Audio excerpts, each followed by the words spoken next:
I chose UMKC, and I was looking for a job in my freshman year, second semester, my freshman year. And I'm part of a group called Crew on campus. And every now and then people will post job opportunities.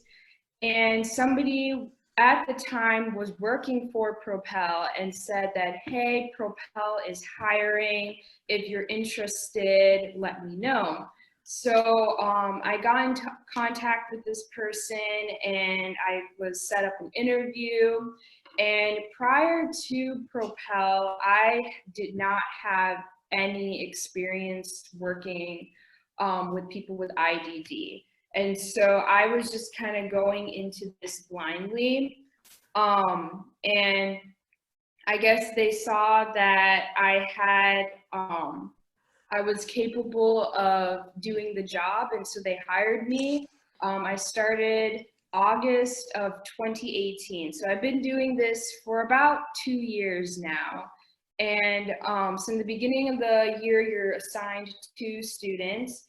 And usually you'll have those 2 students for the whole year. I've had students that were not interested to work at all.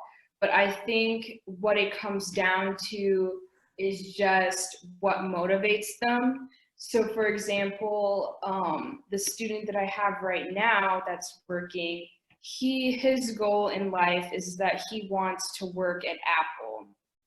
And so his big motivator is just, I want to learn more stuff about Apple. I want to gain all these skills. And so I work with him with that. So for example, because sometimes like I can see this even like with homework and things, like sometimes students get discouraged or they just don't want to work on the assignment because they don't feel like doing it. And so I think in the beginning, it was rough because you're trying to get to know that person. But I think over time, you realize, okay, this is what they like, this is what they don't like. So with one of my students, his big thing, he likes to watch a particular TV show. So I'll say if we meet twice a week. So I tell him, okay, on Tuesday, if we can get all this homework done, then Thursday when we meet, we can watch a TV show of your choice. And so I've noticed by doing that, that is a big motivation for him to be like, okay, I'm gonna pay attention, give it my all on Tuesday, so that Thursday when we meet, I can watch something with my mentor. I think that's really interesting that you are trying to find out different approaches that work to best motivate him in the short term.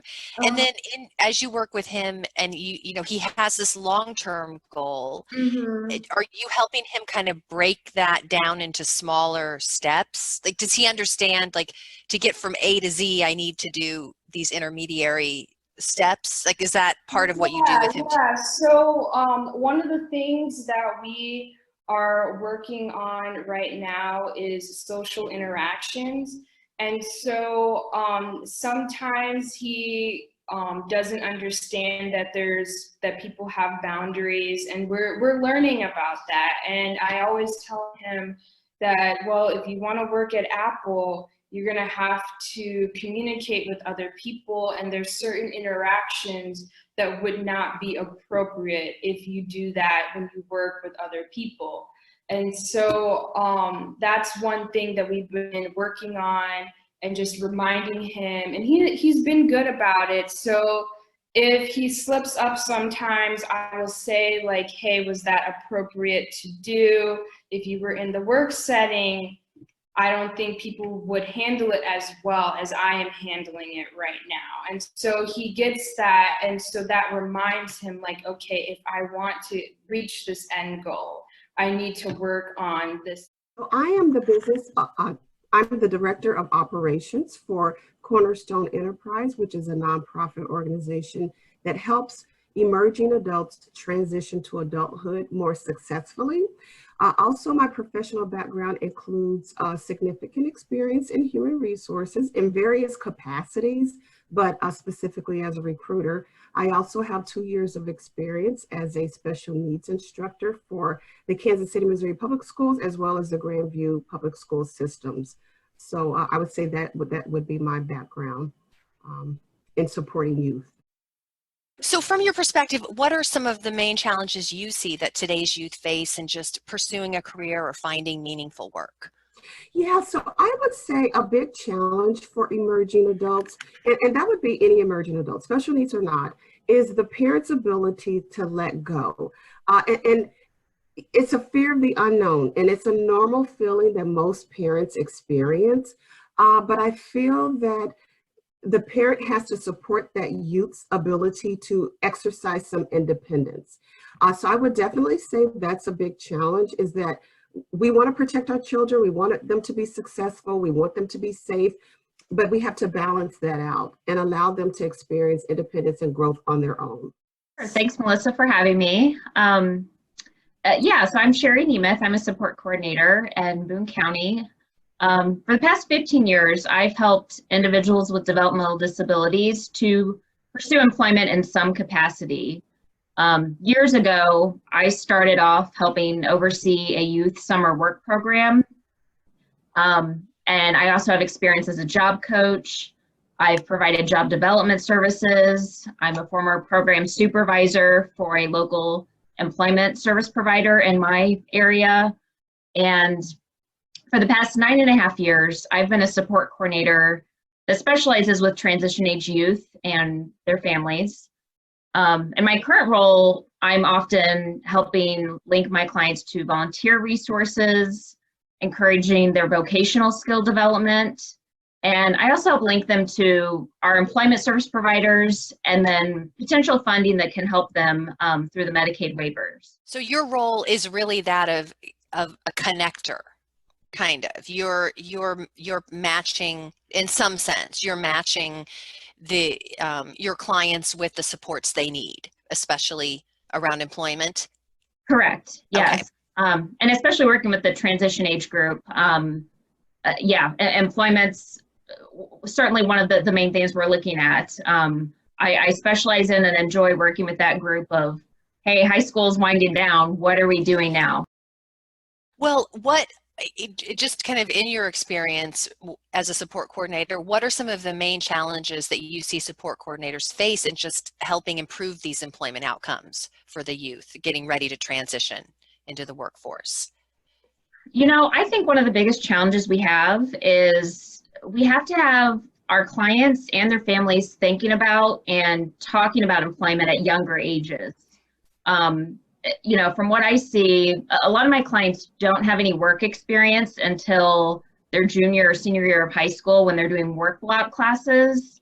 And the other thing that I often find is, you know, a lot of the clients I work with and their families don't seem to be thinking about employment until we're in those formal planning meetings, which happen, you know, a few times a year, depending on different processes. But, you know, a lot of them are just not having those conversations at home or in the car about, you know, what Joey wants to do and what he's doing now to get there. And so, you know, to me, that's the biggest challenge we have currently is we're waiting too late and waiting just for these kind of formal meetings to be talking about these things and not as an ongoing conversation from the get-go.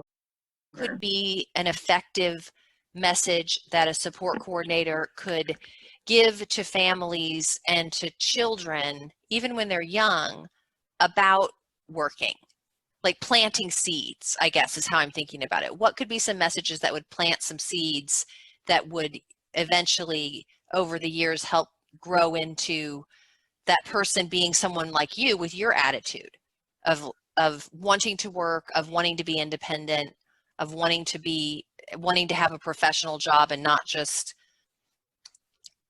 a more low-level basic job? Like what would be effective if you put yourself in the mind of a child? I'm weird, Melissa, because people tell me, "Oh, you won't be able to do that."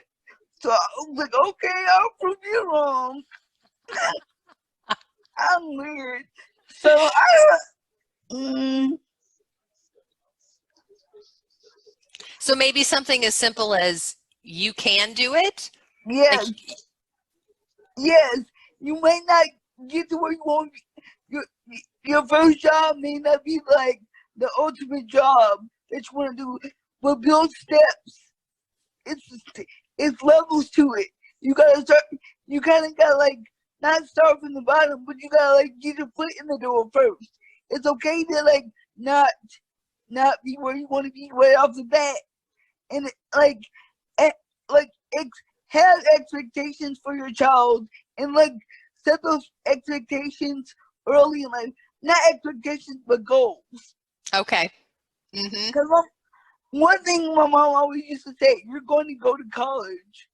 You're going to go to college. You're going to go to college." So it wasn't an if, it was a when. Yeah, you're going to Mhm. go to college. And for my mom being an educator though, she was like, well, first you gotta learn how to read. For like, cause I struggle with reading, and that was because I missed majority of my elementary school years because of operation and stuff. I was always in the hospital and stuff, so like majority of the time I was like not able to attend classes, and so she would just not not work with me because she had to work, but like she would make sure I knew what I needed to know to like, you know, do well. So she was able to kind of, she had an expectation for you that never changed, but then within that she was able to kind of help you break it down into steps.